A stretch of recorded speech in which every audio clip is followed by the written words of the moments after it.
ایک عام سی پاکستانی لڑکی نے کبھی سوچا نہ تھا کہ اس کی بارات کا استقبال اس وقت کے صدر پاکستان کریں گے اور وہ اردن کے ولی عہد کی شریک حیات بننے کا شرف حاصل کریں گے۔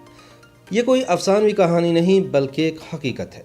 یہ نصف صدی پہلے کا قصہ ہے جب کراچی میں شادی کی ایک ایسی تقریب منعقد ہوئی جس کی خوشی میں کراچی کے در و دیوار جگمگا اٹھے۔ یہ تقریب پاکستان ٹیلی ویژن پر بھی نشر ہوئی اور نکاح نامے پر دو ممالک کے سربراہان مملکت نے بطور گواہ دستخط کیے۔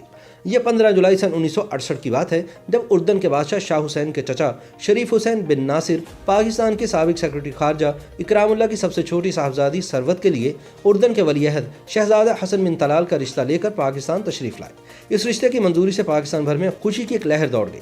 ثروت، جنہیں ان کے گھر والے پیار سے بٹلم کہتے تھے، 24 جولائی سن 1947 کو کلکتہ میں پیدا ہوئی تھی۔ وہ برطانیہ کے اعلیٰ تعلیمی اداروں سے فارغ التحصیل تھیں اور اردو، انگریزی اور فرانسیسی زبان پر یکساں مہارت رکھتی تھیں۔ شہزادہ حسن سے ان کی ملاقات چند برس پہلے برطانیہ میں ہوئی تھی، جہاں وہ آکسفورڈ یونیورسٹی میں ان کے ہم جماعت تھے۔ پھر 27 اگست سن 1968 کا دن آیا جب کراچی کے بین الاقوامی ایئرپورٹ پر اردن سے آئی ہوئی بارات اتری۔ ان سے پہلے صدر پاکستان فیلڈ مارشل محمد ایوب خان اس بارات کے خیر مقدم کے لیے کراچی پہنچ چکے تھے۔ بارات کا طیارہ اردن کے شاہ حسین خود اڑا رہے تھے۔ طیارہ زمین پر اترا تو ایئرپورٹ کی فضا شاہ حسین زندہ باد، صدر ایوب زندہ باد کے نعروں سے گونج اٹھی۔ بارات میں شاہ حسین اور شہزادہ حسن کے علاوہ اردن کے وزیر اعظم، سیکرٹری جنرل، شہزادیاں اور دیگر حکام شامل تھے۔ ایوب خان نے بارات کا استقبال کیا۔ شہزادہ حسن بن طلال اپنے خوش دامن کے پاس پہنچے اور ان کے سامنے سر جھکا دیا۔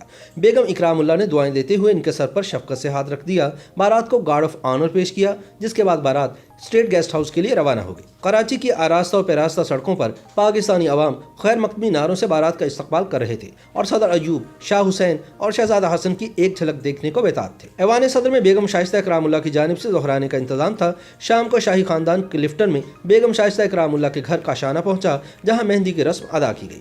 اس رسم میں ثروت، جو اب شہزادی ثروت کہلانے لگی تھی، ان کی والدہ، بہنوں اور قریبی دوستوں نے شرکت کی۔ اس رات شہر بھر میں چراغاں کیا گیا، مگر ایوان صدر سے کاشانہ تک کی سڑک کو تو کچھ زیادہ ہی اہتمام کے ساتھ سجایا گیا تھا۔ اگلے دن 28 اگست 1968 کو دلہن کے گھر نکاح کی تقریب تھی۔ یہ نکاح عالم دین مولانا جمال میاں فرنگی محلی نے پڑھایا تھا۔ اس نکاح میں اردن کے شاہ حسین، وزیر اعظم بہجت تحلونی اور صدر پاکستان ایوب خان کے علاوہ اعلیٰ حکام نے شرکت کی۔ نکاح نامے پر شاہ حسین اور صدر ایوب خان نے بطور گواہان دستخط کیے۔ پھر عارضی مصحف کی رسم شروع ہوئی۔ بیگم شائستہ اکرام اللہ اور ان کی گھر کی خواتین نے دلہا کو سلامی پیش کی، مگر جب دلہا واپس جانے کے لیے اسٹیج سے اترے تو معلوم ہوا کہ ان کا جوتا کسی نے چھپا لیا ہے۔ دلہن کی بہنوں نے 2000 دینار لے کر بہنوئی کا جوتا واپس کر دیا۔ اب بارات کی واپسی کا وقت تھا۔ شائستہ اکرام اللہ نے کراچی کے ایک ہوٹل میں اسرانے کا اہتمام کیا تھا، جس میں دلہا اور دلہن کے علاوہ سینکڑوں افراد نے شرکت کی۔ چند ماہ بعد 11 نومبر سن 1968 کو شہزادی ثروت رخصت ہو کر اپنے سسرال چلی گئی، جہاں وہ آج بھی بڑی خوش و خرم زندگی گزار رہی ہیں۔ شہزادی ثروت کی 3 بیٹیاں رحمہ، سمایا، بادیہ اور ایک بیٹا راشد بن حسین ہے۔ ان کی اور شہزادہ حسن کی تصاویر اردن کے ڈاک ٹکٹوں پر بھی شائع ہوئی۔ وہ پہلی پاکستانی خاتون تھی جن کی تصویر کسی غیر ملکی ڈاک ٹکٹ پر شائع کی گئی۔